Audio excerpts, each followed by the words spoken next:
আসসালামু আলাইকুম। আমি ফারহানা হইরাম সিলেট থাকি। কাছে কিংবা দূরে, দেশ এবং দেশের বাহিরে যে যেখান থাকিয়া আমার ভিডিওটা দেখরা, আশা করি সবাই ভালো আছেন এবং সুস্থ আছেন। আমরা আল্লাহর রহমতে আলহামদুলিল্লাহ ভালো আছি। তো বিকালকে এখানের মাঝে আমি পিঠা বানাই আর আকি চিন্তা করি আর যে সন্ধ্যাবেলা কোন জিনিসটা খাওয়া যায়। তো চিন্তা করতে করতে মাথা তাইলো যে যেহেতু চালের গুঁড়া আছে, এই পিঠাটা খাওয়া যাক। অনেক দিন হয়েছে এই পিঠাটা কি বানানি হয়েছে না, আর আমি তো এই ফার্স্ট টাইম বানাই আর কিন্তু যতটুকু পারছি আলহামদুলিল্লাহ খুব সুন্দর হয়েছে। কিন্তু একটা জিনিস ভুল করছি আমি, এই পিঠাটা করার আগে প্রথমে কিন্তু চাউলের গুঁড়াটা বালা করিয়া ভাজতে হয় হালকা। তো আমি কিন্তু একটা বাজছি না, একবারে ডিরেক্ট আমি খামিরটা করিলছি। তো এইটা একটা ভুল হয়েছে, তো একটা বানাইবার পরে কিন্তু আমার মনে হয়েছে। আর এই পিঠার কিন্তু খুব সুন্দর সুন্দর ডিজাইন, তো আমি কোনো ডিজাইনও পারি না, শুধুমাত্র এই একটা জানি। তো এই একটা দিয়াও সবগুলা পিঠা বানাইলি আর দেখা যায় আমরা বাড়িতে হলে কিন্তু অনেক অনেক সুন্দর ডিজাইন দিয়া এই পিঠাটা বানাইন। আর এই পিঠারে তো আমরা মেরা পিঠা হই, আর অনেকে কিন্তু চুই পিঠা হইন। যারা যারা এই ভিডিওটি দেখরা প্লিজ একটা লাইক দিয়া ভিডিওটি ফুল ওয়াচ করবা। আর সেই যদি নতুন আজকে আমার এই ভিডিওটা দেখিয়া থাকেন তাহলে প্লিজ সাবস্ক্রাইব করিয়া আমার সাথে থাকতে পারেন।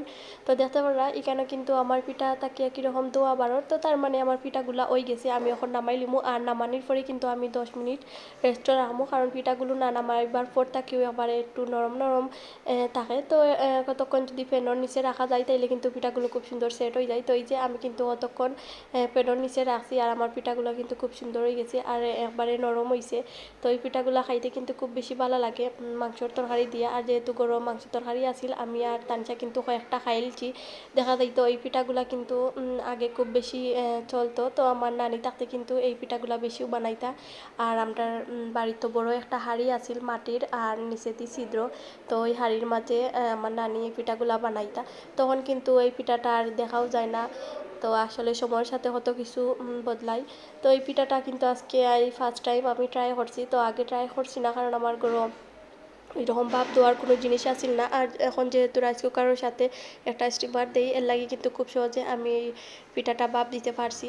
তো আজকে প্রথম করছি, কিন্তু খুব সুন্দর হয়েছে পিঠাটা, খাইতেও আমার কাছে ভালো লাগছে। আর এই পিঠা কিন্তু শুধু যে মাংস দিয়া খাওয়া যায় তা কিন্তু না, ওই রকম যদি ছোটো ছোটো করিয়া পেঁয়াজ মরিচ দিয়া ভাজি করা যায় তাইলে কিন্তু আরও বেশি ভালো লাগে চা দিয়ে খাইতে। তো এই যে এখানে আমি সন্ধ্যার পরে আমি কিন্তু কয়েকটা পিঠা ছোটো ছোটো করে খাটিলছি, আর খাটিয়ে আমি পেঁয়াজ দিয়া এখানের মাঝে ভাজি করছি। দেখতে পারা আমি কিন্তু লাল লাল করে ভাজি করেছি। তো যেহেতু কাঁচামরিচ করো নাই, এর লাগে আমি আর কাঁচামরিচটা দিছি না। তখন আমি পিঠাগুলো নামাই লিমু। তো ওইরকম করে কিন্তু একবারে লাল লাল করে গিয়া বাঁচতে হইব, তাইলে কিন্তু পিঠাটা খাইতে বেশি ভালো লাগবো।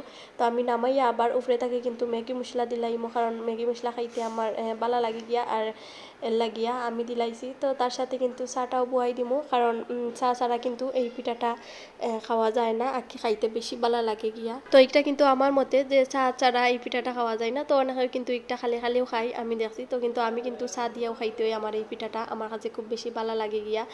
আর যদি কেউ বাসায় এই পিঠাটা বানান তাইলে কিন্তু এরকমভাবে ট্রাই করবা, খুব বেশি ভালো লাগে খাইতে। তো অনেক দিন ধরেই চিন্তা করি আর একটা কথা হইতাম আপনারারে। তো দেখা যায় আমার কিন্তু মোবাইলটা নষ্ট, আমার মোবাইল দিয়া লাইক দিতে পারি না, বা অনেক সময় কিন্তু কমেন্টটাও করতে পারি না। তো আমি কিন্তু ভিডিও কিন্তু ঠিকও আপনারা দেখি হয়তো কমেন্ট করা হয় না বা লাইক দেওয়া হয় না। তো আসলে দেখা যায় যে কয়দিন থাকি না আমার ভিডিও তো একবারে ভিউ কমে গেছে, তারপরে লাইকটাও কমে গেছে। আর কি আপনারা হয়তো মনে করেন যে আমি দেখি না, এর কারণে কিন্তু একটাও হয়। তো আসলে আমি এইরকম না উপরে দিয়ে উঠতে চাই না যে হয়তো কেউর ভিডিও আমি দেখলাম তো তারপরে উনি আমার ভিডিও দেখবো। আমি কিন্তু মন থাকিয়া কারোর ভিডিও দেখি, আমি কিন্তু যে আমার ভিডিওত ভিউ হইতো এর কারণে কিন্তু আমি কেউর ভিডিও দেখি না। হয়তো আমি আপনার ভিডিওটা দেখলে বা আপনার ভিডিওতে একটা লাইক বা কমেন্ট করলে আপনারা লাভ হইব, এর কারণে কিন্তু আপনার ভিডিওটা দেখা। যে আপনার ভিডিও আমি দেখি এর কারণে যে আমার ভিডিওটা দেখতে হইব তা কিন্তু না। তো প্লিজ আপনারা যদি আমি আপনার ভিডিও দেখার কারণে আপনারা আমার ভিডিও দেখেন তাইলে কিন্তু একটা করবা না। যদি আপনারা মন থেকে দেখতে চান আমার ভিডিওগুলা তাইলেও কিন্তু দেখবা, কারণ এইরকম করিয়া উপরে উঠা যাইতো না। আমি কিন্তু এইরকম করিয়া ধরো 100 জনের ভিডিও দেখবো, 200 জনের ভিডিও দেখবো, 200টা ভিউ হইব, 100টা ভিউ হইব। তো আমি কিন্তু 1K 2K 3K এইরকম ভিডিও দেখতে পারতাম না, আর এইরকম মানুষেও কিন্তু আমার ভিডিওটা দেখতাম না। তো আমি চাই যার ইচ্ছা করিয়া মন থাকিয়া আমার ভিডিওগুলা দেখবা, আমার মন থাকিয়া আমার ভিডিওগুলা ভালোবাসবা, তো তারাও আমার ভিডিওগুলা দেখবা বা কমেন্ট লাইক করবা। তো তাছাড়া কিন্তু অন্যান্য কেউ যারা শুধুমাত্র ওনার ভিডিও দেখি এর কারণে আমার ভিডিওগুলো দেখেন, তো প্লিজ ওই রকম করবা না। তো তো এই যে আমার কিন্তু গরুর দেখতে পারা অবস্থা ঘরে দিয়া পানি উঠে দেখা যায় এই বাসার কিন্তু নতুন আইছি।